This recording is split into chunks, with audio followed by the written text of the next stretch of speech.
Praise the Lord. आप सबको जय मसीह की। हम परमेश्वर का धन्यवाद देते हैं आज के दिन के लिए, आज के समय के लिए। हम बीते दिनों में मृत जीवित कलीसिया, मृत कलीसिया के बारे में देख रहे थे। हम आने वाले दिनों में बहरी, गूंगी और अंधी कलीसिया के विषय में भी देखेंगे। आज हम मृत कलीसिया के विषय में देखेंगे। पहले हम देखते हैं जीवित कलीसिया। यहाँ पर हमने वचन में से पिछले बार पढ़ा था प्रकाशित वाक्य की पुस्तक और उसका 3रा अध्याय, book of Revelation chapter 3 verse 1। Sardis की कलीसिया के दूत को यह लिख, जिसके पास परमेश्वर की 7 आत्माएं 7 तारे, वह यह कहता है कि मैं तेरे कामों को जानता हूँ। तू जीवित तो कहलाता है पर है मरा हुआ। परमेश्वर अपने वचन पर आशीष दे। हम बीते दिनों में इन्हीं बातों पर मनन कर रहे थे कि जीवित कलीसिया किस प्रकार की होती है। जीवित कलीसिया में आराधना होती है, स्तुति होती है, प्रशंसा होती है। और कलीसिया में अन्य जाति लोग आते हैं उद्धार पाने के लिए। वो जानते हैं कि एकमात्र जीवित परमेश्वर है जो उन्हें उद्धार दे सकता है। वो उसी उद्धार को पाने के लिए उस कलीसिया भवन में आते हैं, उस कलीसिया का अंग बनते हैं, यीशु मसीह को ग्रहण करते हैं, पर प्रभु यीशु मसीह को उद्धारकर्ता के रूप में ग्रहण करते हैं। तो उस कलीसिया में उद्धार का कार्य होता है, उस कलीसिया में क्षमा का कार्य होता है, उस कलीसिया में दया होती है लोगों पर। उस कलीसिया में पवित्र आत्मा उतरता है। उस कलीसिया में चंगाई की नदियां बहती है। उस कलीसिया में सामर्थ के काम होते हैं। सारी चीजें उस कलीसिया में होती है क्योंकि उस कलीसिया में परमेश्वर की आत्मा वास करती है। इसलिए उस कलीसिया में सब कुछ होता है। और परमेश्वर की आत्मा तब वास करती है जब हम अपने हृदय को परमेश्वर के हाथों में सौंपते हैं और कहते हैं, प्रभु मुझे धो, शुद्ध और पवित्र कर और मेरे हृदय में आकर तू वास कर। तब हमारा परमेश्वर हमारे हृदय में वास करता है, क्योंकि आज हमारा हृदय पवित्र आत्मा का मंदिर है। ये मैं नहीं कहती, वचन कहता है। 1 कुरिन्थी और उसके 3रे अध्याय 16 वचन को जब आप पढ़ेंगे तो उसे पाएंगे कि हमारा हृदय पवित्र आत्मा का मंदिर है और इसमें हमारा परमेश्वर का आत्मा वास करता है। और इसी 1 कुरिन्थी के 6वें अध्याय 19 वचन को पढ़ेंगे तो आप पाएंगे हमारी देह पवित्र आत्मा का मंदिर है और इस देह को कोई अशुद्ध ना करे, क्योंकि इसमें पवित्र आत्मा वास करता है। आइए हम प्रार्थना करें। प्रार्थना करके हम परमेश्वर से मनन के लिए आशीष को मांगे। धन्यवाद धन्यवाद धन्यवाद करते पिता, एक बार फिर से हम अपने प्रिय लोगों के साथ आपके चरणों के निकट आते हैं, आपका धन्यवाद देते हैं। बीते दिनों में हमने जीवित कलीसिया के विषय में जाना। आज हम मृत कलीसिया के विषय में हम मनन करने जा रहे हैं। प्रभु जी, पवित्र आत्मा की सामर्थ्य से हमें भरकर हमारी अगुवाई कीजिए। धन्यवाद करते पिता, आप हमारी प्रार्थना सुन रहे। विनती को यीशु के नाम में होकर मांगते, सुनिए और ग्रहण कीजिए। आमीन। तो हम देख रहे थे सरदीस की कलीसिया के बारे में। यहाँ पर लिखा है कि तू जीवित तो दिखाई दे रही है, तेरे काम तो जीवित के जैसे कहलाते हैं, लेकिन तू क्या है? मृत है। क्या है तू? मृत कहलाती है। हम वापस 1 राजा में जाएंगे। वहाँ पर हम पढ़ रहे थे, हमने देखा वहाँ कि परमेश्वर के तेज से वो स्थान भर गया। याजक भी वहाँ सेवकाई नहीं कर पाए। और सुलेमान कहता है, इस जगह से जो भी प्रार्थना करे तो सुन लेना। उस प्रार्थना को, इस जगह से जो भी प्रार्थना करे तो सुन लेना। और जब हम इसमें देखते हैं तो हम इसमें पाते हैं कि वहाँ पर क्या हो रहा था। वहाँ पर गीत गाए जा रहे थे, वहाँ पर लोग गीतों को गा रहे थे। वहाँ पर जब सारी की सारी मंडली जमा हुई थी और सारी की सारी मंडली एक साथ मिलकर के स्तुति कर रही थी, प्रशंसा कर रही थी, बड़ाई कर रही थी, और तब परमेश्वर वहाँ पर विराजमान था और वो एक एक जन को आशीष दे रहा था, आशीष दे रहा था। और बाइबल में लिखा है 28 वचन में, हे मेरे परमेश्वर यहोवा, अपने दास की प्रार्थना और गिड़गिड़ाहट की ओर कान लगा कर मेरी चिल्लाहट और यह प्रार्थना सुन जो मैं आज तेरे सामने कर रहा हूँ। आज हमारा परमेश्वर चाहता है कि हम मन को दीन करके प्रार्थना करें, सिर्फ बोलने के लिए नहीं कि मैं बड़ी नम्रता और दीनता के साथ आता हूँ और थोड़ी देर प्रार्थना के बाद वो नम्रता और दीनता एक तरफ और व्यवहार एक तरफ। ऐसा नहीं, वो चाहता है कि वाकई में मैं नम्र और दीन बनूं, दिखाने के लिए नहीं, दिखाने के लिए नहीं, परंतु वाकई में नम्र और दीन बनूं। लोगों का व्यवहार चर्च के अंदर तो praise the Lord sister, praise the Lord brother होता है, लेकिन चर्च के बाहर उनका व्यवहार बदल जाता है। उनकी आंखें तिरछी हो जाती हैं, व्यवहार बदल जाता है। अमीरी, गरीबी और बहुत सारी चीजें आ जाती, पद और प्रतिष्ठा और पावर, बहुत सारी चीज आ जाती वहां पे। परमेश्वर ऐसे लोगों को मृत मानता है जिसके अंदर में परमेश्वर का आत्मा वास नहीं करता। वचन हमसे कहता है, जब आप गलातियों की पुस्तक को पढ़ेंगे, उसके 5वें अध्याय को पढ़ेंगे तो आप उसमें पाएंगे कि उसमें बहुत सारी बुराइयां लिखी है। 16 वचन से जब आगे पढ़ेंगे तो उसमें आत्मा के द्वारा चलाए हुए कार्य और शरीर के द्वारा किए हुए कार्यों के बारे में लिखा है। शरीर के काम लुचपन, डाह, मतवालापन, जलन, ईर्ष्या, ये सारी चीजें हैं। अगर आपके अंदर में किसी के प्रति थोड़ी सी भी जलन है, आप उस मृत कलीसिया के सदस्य हैं। यदि आपके अंदर किसी के प्रति डाह है, आप उस कलीसिया के सदस्य हैं। यदि मतवालापन है, लुचपन है, कोई भी एक भी बुराई आपके अंदर है, आप उस मृत कलीसिया के अंग हैं। याद रखिएगा, कलीसिया मुझसे और आपसे बनी है। हम सारे लोग एक साथ मिलकर कलीसिया कहलाते हैं। हम सारे लोग एक साथ मिलकर कलीसिया कहलाते हैं। और इस कलीसिया में परमेश्वर का आत्मा वास करता है। जब हम आंखों को बंद करके प्रार्थना करते हैं, परमेश्वर हमारे बीच में चलता फिरता है और हमें छू के आशीष देता है। तभी तो चंगाई होती है, तभी तो उद्धार का कार्य होता है। लेकिन जब प्रार्थना के समय में आपका मन प्रार्थना में लगा ही नहीं है, तो कैसे उस चंगाई को पाएंगे, कैसे उस आशीष को पाएंगे? आप उस आशीष और चंगाई को कभी नहीं पा सकेंगे, क्योंकि परमेश्वर की उस आशीष के लिए तो आप तैयार ही नहीं है। आपका मन तो तैयार ही नहीं है, इधर उधर की बातों में लगा हुआ है आपका मन। आप इधर उधर चल रहे फिर रहे हैं। जब कलीसिया भवन में वेदी पर से प्रार्थना हो रही है, एक मन होकर सब अपनी आंखों को बंद करके प्रार्थना कर रहे हैं, आप चल रहे फिर रहे हैं, आप दुनिया भर के सारे कामों को कर रहे हैं। कैसे आशीष की नदियां आपके जीवन में आएगी? कैसे चंगाई की नदी आपके जीवन में आएंगी? कैसे आप सामर्थ्य से भरे हुए काम करेंगे? परमेश्वर आपके बीच में रहना चाहता है, आपकी बातों को सुनना चाहता है, आपसे मिलना चाहता है। वो आदम और हवा से मिलने ठंडे समय में आता था और वो पुकारता था और बातचीत करता था। आज भी हमारा परमेश्वर, जब भी हम चिल्लाहटते हैं, जब भी हम पुकारते हैं, जब भी हम कलीसिया भवन में इकट्ठे होते हैं, वो हमारे बीच में आता है मिलने के लिए। आज समय डिसाइड नहीं है कि सुबह आएगा, शाम को आएगा, दोपहर आएगा। आप जिस भी वक्त कलीसिया भवन में हैं, आप जिस भी वक्त प्रार्थना में हैं, आप अपने ऊपरी कोठरी में हैं, आप गुप्त में अकेले प्रार्थना कर रहे हैं या समूह में प्रार्थना कर रहे हैं, आप परमेश्वर की उपस्थिति को अपने बीच में पाएंगे। चाहे आप प्रेयर मीटिंग में क्यों ना हो, आप परमेश्वर की उस छोटे झुंड में भी उपस्थिति को पाएंगे, क्योंकि उसने तो एक छोटा सा पैमाना रखा है, जहां 2 या 2 से अधिक, उस जगह पर परमेश्वर की उपस्थिति होगी। शर्त एक ही है, एक मन और एक चित्त होकर प्रार्थना, एक मन और एक चित्त होकर प्रार्थना। तो यहां पर सारे लोग, मंडली एक मन एक चित्त होकर प्रार्थना कर रही है और तब वहां पर परमेश्वर की उपस्थिति है। लेकिन जब हम आराधना नहीं करते हैं, जब हम स्तुति नहीं करते हैं, प्रशंसा नहीं करते हैं, परमेश्वर की उपस्थिति को हम खो देते हैं। आज की तारीख में, आज देखा जाए बहुत सी कलीसियाओं में, मैं आपसे नहीं कह रही हूँ कि आपकी कलीसिया में हो सकता है आपकी कलीसिया जीवित कलीसिया है, मैं आपसे नहीं कह रही हूँ, हो सकता मेरी कलीसिया जीवित कलीसिया, मैं अपनी कलीसिया को नहीं कह रही, हो सकता। लेकिन आज जांचने का विषय है, क्या वाकई हमारी कलीसिया जीवित है?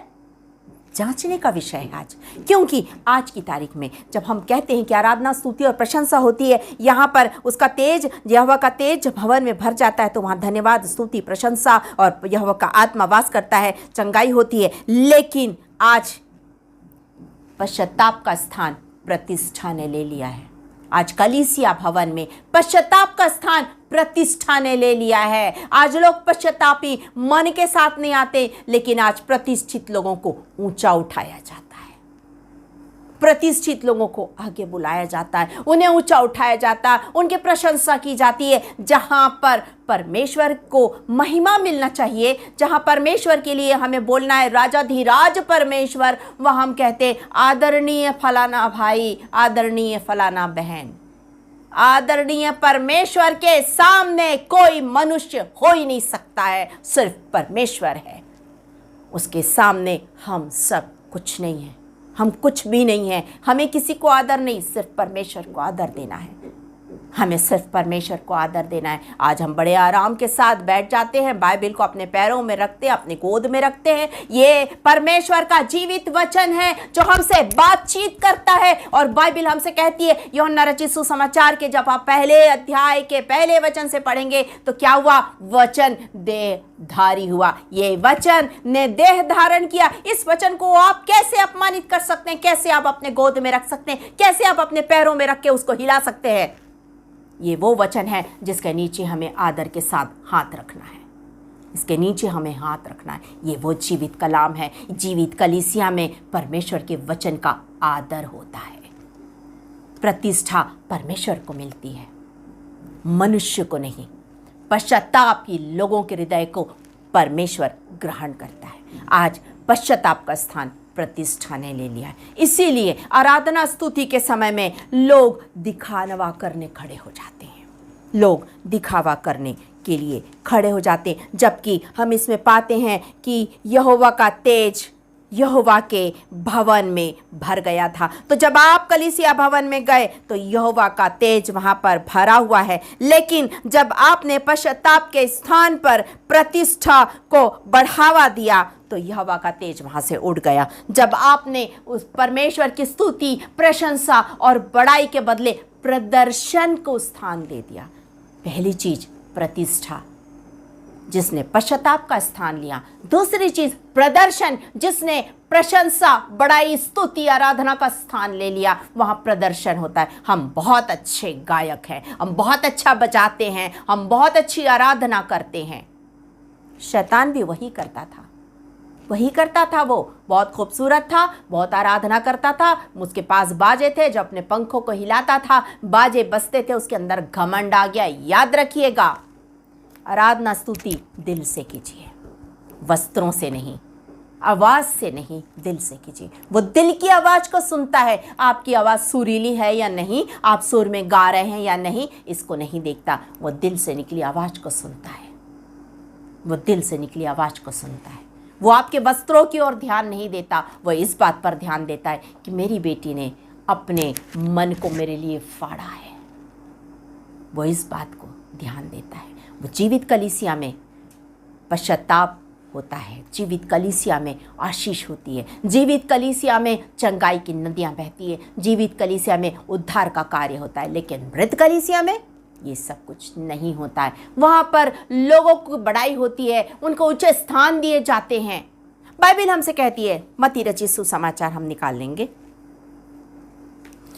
मत्ती रचित सुसमाचार में हम पाते हैं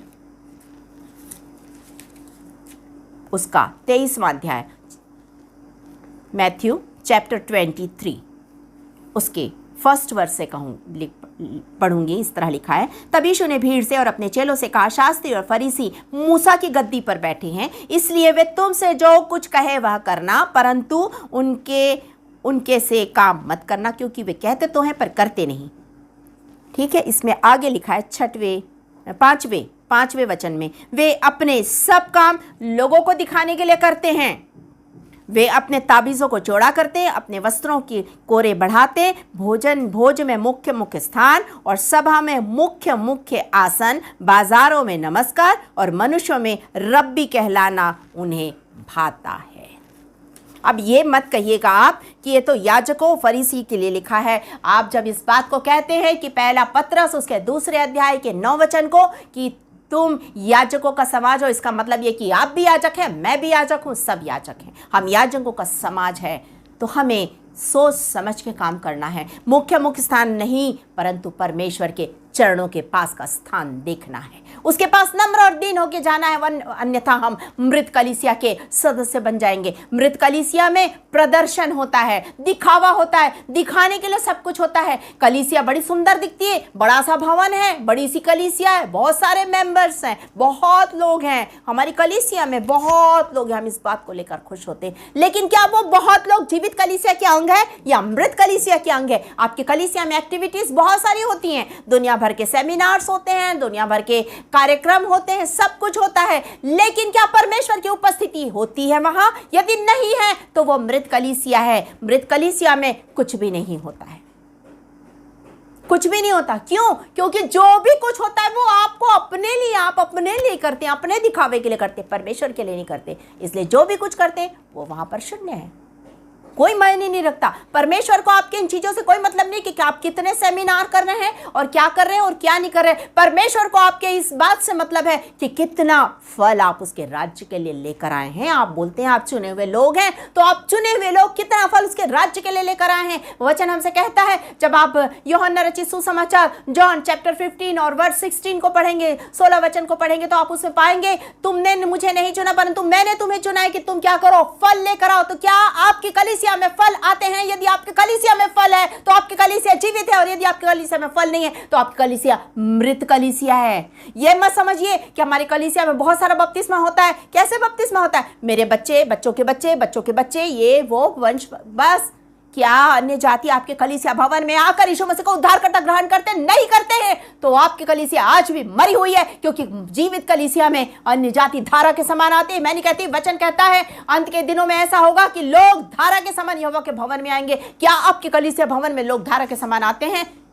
यदि नहीं आते हैं तो आपकी कलीसिया मृत है। यदि आपकी कलीसिया में परमेश्वर को छोड़कर दूसरों को प्रतिष्ठा दी जाती है तो आपकी कलीसिया मृत है। यदि आपकी कलीसिया में आराधना, स्तुति, प्रशंसा परमेश्वर के लिए की जाती है तो जीवित है, अन्यथा प्रदर्शन के लिए की जाती है तो आपकी कलीसिया मृत कलीसिया है। याद रखिएगा, मृत कलीसिया है। और वचन हमसे कहता है वेदी पर से आराधना पहुंचनी चाहिए, वेदी पर से आराधना पहुंचनी चाहिए। यदि नहीं हो रही है तो आपकी कलीसिया मृत है। लोगों के बीच में से आराधना पहुंचनी चाहिए, यदि नहीं हो रही है तो आपकी कलीसिया मृत कलीसिया है। आपकी कलीसिया मृत लोगों की इसमें आती है, क्योंकि जीवित कलीसिया में सब नहीं होता। और वचन हमसे कहता है, बाइबल में लिखा है, no press from the pulpit. वो कलीसिया मृत है, वो कलीसिया अमृत है। वचन हमसे कहता है, जब आप मत्ती रचित सुसमाचार उसके 21 अध्याय और उसके 13 वचन को पढ़ेंगे, मैथ्यू चैप्टर 21 वर्स 13, और आप जब एजिया के चैप्टर 56 और वर्स 7 को पढ़ेंगे, यशायाह नबी की पुस्तक उसके 56 अध्याय 7वें वचन को पढ़ेंगे, और यिर्मयाह नबी की पुस्तक के 7वें अध्याय और 11 वचन को पढ़ेंगे, तो वहां पर लिखा हुआ है कि मेरा भवन जो प्रार्थना का स्थान कहलाता था, तुमने उसे डाकुओं की खो बना दिया, क्योंकि वो कलीसिया मृत है। वहां पर दुनिया भर की सारी सांसारिक चीजें हो रही हैं, जो होना चाहिए वो नहीं हो रहा है। वहां आराधना नहीं हो रही है, सच्चे आराधकों की कमी हो गई, वहां स्तुति, प्रशंसा, बड़ाई नहीं हो रही है, वहां चंगाई नहीं हो रही है, वहां लोग नहीं आ रहे हैं चंगाई पाने के लिए। वहां सिर्फ इतवार का दिन है, लोग मिलने के लिए आते हैं अपने परिवार वालों से, एक दूसरे से मिलते हैं, खुशियां मनाते हैं, बस घर में आकर अच्छा भोजन बनाते हैं, खाते और हो गया। ये नहीं, परमेश्वर चाहता है अपने हृदय को फाड़कर आप कलीसिया भवन में आए। आप जिनसे प्यार करते हैं उनके लिए प्रार्थना कीजिए, आप अपने देश के लिए प्रार्थना कीजिए, अपने राज्य के लिए प्रार्थना कीजिए, अपने शहर के लिए, जिस क्षेत्र में रहते उसके लिए प्रार्थना कीजिए। आज परमेश्वर चाहता है कि हम प्रार्थना करें। संसार आज कहाँ जा रहा है आप खुद देख रहे हैं। आज परमेश्वर चाहता है आपके प्रार्थनामय जीवन को। यदि आप में वो जीवन नहीं है तो आप दिखावा कर रहे हैं। आप वो हैं जिनके लिए बाइबल में लिखा है कि मैं उगलने पर हूँ, क्योंकि ना तो तू ठंडा है और ना तू गर्म है, और मैं तुझे क्या करना, उगलने पर हूँ। क्या परमेश्वर कह रहा है, मृत कलीसिया के लोगों, मैं तुम्हें उगलने पर हूँ। क्या ऐसा कह रहा है परमेश्वर? यदि ऐसा कह रहा है तो बहुत खराब बात है। हमें जीवित रहना है, जागृत रहना है, हमें देखना है, हमें सुनना है, हमें बोलना है, हमें सब कुछ करना अपनी कलीसिया में, अन्यथा हम मृत कलीसिया के अंग बन जाएंगे। आज आप जांचिए कि आप कौन सी कलीसिया के अंग हैं, जीवित कलीसिया के हैं या मृत कलीसिया के हैं। आप किस कलीसिया के अंग हैं? आज आपको जांचना है, आपको देखना है, आपके अलावा कोई नहीं। यदि परमेश्वर की उपस्थिति है तो वहां पर सब कुछ होगा, लेकिन यदि परमेश्वर की उपस्थिति नहीं है तो बाइबल हमसे कह रही है पहला राजा उसके 9 अध्याय को, जिसको हमने पहले भी पढ़ा था, उसके 7वें वचन में, तो मैं क्या करूंगा, अपनी दृष्टि से उतार दूंगा, अपनी दृष्टि से उतार दूंगा। क्या परमेश्वर आपको अपनी दृष्टि से उतार रहा है या आपको आशीष दे रहा है? आशीषों की नदियां बह रही हैं। बाइबल हमसे कहती है, उसके फाटकों में प्रवेश करूंगा धन्यवाद के साथ। क्या आप उसके फाटकों में आप धन्यवाद के साथ प्रवेश करते हैं या देखते हुए आते हैं कि कौन आया है कौन नहीं आया है? आपको उसके फाटकों में धन्यवाद के साथ प्रवेश करना है, स्तुति और प्रशंसा के साथ प्रवेश करना है, तब वो आपके स्तुति प्रशंसा के सिंहासन पर विराजमान होकर आएगा, जीवित कलीसिया, और आकर आपको आशीष देगा। और यदि आप ऐसा नहीं कर रहे हैं, आप अपने पद, प्रतिष्ठा, प्रदर्शन और वर्शिप को छोड़ करके ये सारी चीज़ों को कर रहे हैं, तो आपके कितना भी स्तुति करो, परमेश्वर की उपस्थिति आपके बीच में कभी नहीं रहेगी, और वो कहलाएगी मृत कलीसिया। हम अगली बार फिर से देखेंगे। आज पिछली बार हमने जीवित कलीसिया के बारे में देखा, आज मृत कलीसिया के बारे में। आने वाले समय में हम देखेंगे गूंगी कलीसिया, बहरी कलीसिया और अंधी कलीसिया के बारे में आज आपको जांचना है, आप किस कलीसिया के सदस्य। हम प्रार्थना करें, अपनी आंखों को बंद करेंगे। धन्यवाद धन्यवाद धन्यवाद, सारी आशीषों को देने वाले दाता, एक बार फिर से हम इन प्रिय लोगों के साथ आपके चरणों के निकट आते हैं। हमने जीवित और मृत कलीसिया को देखा पिता, आज हम अपने आप को जांच रहे हैं प्रभु जी कि हम किस कलीसिया में हैं, क्या हम जीवित हैं या हम मृतकों की संगति में हैं। पिता परमेश्वर, आज हम प्रार्थना में मांगते हैं, आप हमें ज्ञान दीजिए, अपना बुद्धि दीजिए पिता परमेश्वर, और पश्चाताप करते हुए जब हम आपके पास आते हैं, आप हम सबको ग्रहण कीजिए और अपनी आशीषों से भर दीजिए। पिता, जितने बीमार हैं वो चंगाई को पालें, जो दुखी और परेशान है उनकी परेशानी दुख को दूर कीजिए। एक एक को आज आप अपनी आशीषों से भर दीजिए। धन्यवाद के साथ ये प्रार्थना यीशु मसीह के नाम में होकर मांगते, सुनिए, ग्रहण कीजिए, आमीन। एक बार फिर से आप सबों को जय।